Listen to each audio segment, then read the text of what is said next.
तो दोस्तों जैसा कि किसी भी रीजन में जो सुपर कैरियर्स होते हैं या फिर जो नॉर्मल मीडियम वेट कैटेगरी के एयरक्राफ्ट कैरियर होते हैं तो ये एक फोर्स मल्टीप्लायर का काम करते हैं। और आप सब लोगों ने ये भी देखा होगा कि जो दुनिया के बड़े देश हैं जिसमें ख़ास तौर पर आप यूएसए को ले लीजिए, जो कि आने वाले समय में USS Gerald R Ford class के जो सुपर कैरियर्स हैं उनको बनाने वाले हैं। साथ ही साथ यहाँ पर चाइना भी आने वाले समय में 10 से ज़्यादा सुपर कैरियर को ऑपरेट करने वाला है और इसके लिए उन्होंने सबसे पहले अपना जो बेस है वो मजबूत करना शुरू किया और इसके बाद अब फाइनली वे सुपर कैरियर्स के ऊपर भी काम करना शुरू कर चुके हैं। और इसी के साथ में यूके और फ्रांस जैसे जो कंट्रीज़ है, साथ ही साथ यहाँ पर जो टर्की, साउथ कोरिया और रशिया जैसे कंट्रीज़ है, तो ये भी यहाँ पर आने वाले समय में अपनी नौसेना के अंदर जो एयरक्राफ्ट कैरियर है इनको शामिल करने वाले हैं, चाहे वे मीडियम वेट कैटेगरी के कैरियर हो चाहे वे सुपर कैरियर हो। तो दोस्तों ऐसे में भारत इसमें कैसे पीछे रह सकता है।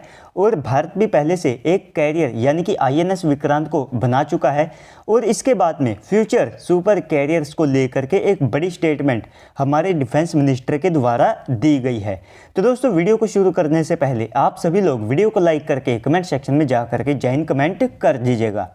तो दोस्तों सबसे पहले हमारे डिफेंस मिनिस्टर श्री राजनाथ सिंह जी ने जो स्टेटमेंट दी है उससे रिलेटेड रेफरेंस के लिए जो आर्टिकल है उन्हें आप सब लोग अपनी स्क्रीन के ऊपर देख सकते हैं, जिनमें मेंशन किया गया है कि हमारे जो डिफेंस मिनिस्टर है इन्होंने सबसे पहले ये बात क्लियर की है कि हम ना केवल आईएनएस विक्रांत को बना चुके हैं बल्कि इसके बाद में जो आईएसी 2 क्लास का आईएनएस विक्रांत क्लास का ही कैरियर होगा उसको भी बनाएंगे। और इसके बाद हम ना केवल इन 3 कैरियर तक रुकेंगे बल्कि इसके बाद में 5 से लेकर के 6 की संख्या में और जो सुपर कैरियर है ये भारतीय नौसेना के लिए बनाए जाएंगे। और डेफिनेटली ये जो प्लान है और ये जो स्टेटमेंट है ये काफ़ी ज़्यादा इम्पैक्टफुल है। अगर आने वाले समय में भारतीय नौसेना के पास में 5 से ज़्यादा एयरक्राफ्ट कैरियर होते हैं तो डेफिनेटली भारत आने वाले समय में ना केवल इंडियन ओशन रीजन बल्कि इससे बियॉन्ड भी देख रहा है कि अपनी जो प्रेजेंस है और ना केवल अपनी प्रेजेंस बल्कि अपनी एक स्ट्रॉन्ग प्रेजेंस वो आने वाले समय में दुनिया के अंदर बनाई जाए। तो उसका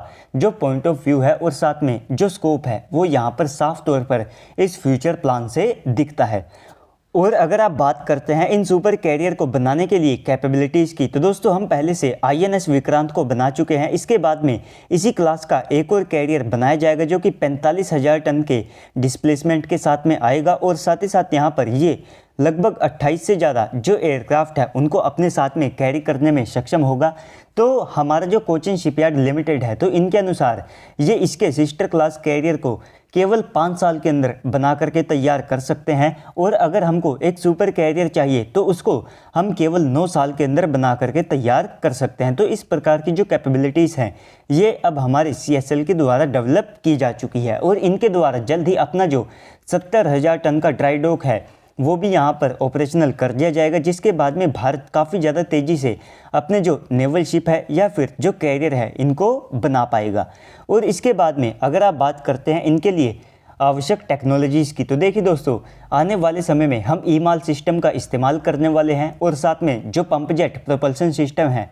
उनका भी इस्तेमाल करने वाले हैं। तो इन प्रकार की जो टेक्नोलॉजीज़ है इनको मास्टर करने की भारत के द्वारा कोशिश की जा रही है। और रही बात नेवल फाइटर जेट की, तो उसे हम पहले से टेडीबीएफ के रूप में बना रहे हैं और इस स्टेटमेंट से कहीं ना कहीं हमारे जो टेडीबीएफ फाइटर जेट है इनके लिए भी एक बड़ा एंगल सामने निकल करके आता है, क्योंकि जब हम इतनी ज़्यादा बड़ी संख्या के अंदर इन कैरियर को इस्तेमाल करने की सोच रहे हैं तो डेफिनेटली हमको 200 के आसपास जो टेडीबीएफ जैसे फाइटर जेट्स हैं इनकी भी आवश्यकता पड़ने वाली है। तो ओवरऑल अब आने वाले समय में क्या होगा ये तो हमारी डिफेंस मिनिस्ट्री के प्लान के अकॉर्डिंग ही पता चलेगा। लेकिन दोस्तों ओवरऑल इस सारी इन्फॉर्मेशन को लेकर के अब आप सबको क्या लगता है कमेंट सेक्शन में बताइएगा। साथ ही साथ अगर आपको वीडियो अच्छी लगी है तो वीडियो को लाइक कर दीजिएगा। अगर आप चैनल के ऊपर पहली बार आए हैं तो प्लीज़ से चैनल को सब्सक्राइब कर दीजिएगा। तो चलिए दोस्तों आज की इस वीडियो में इतना ही, मिलते हैं अगली वीडियो में, तब तक के लिए गुड बाय, जय हिंद।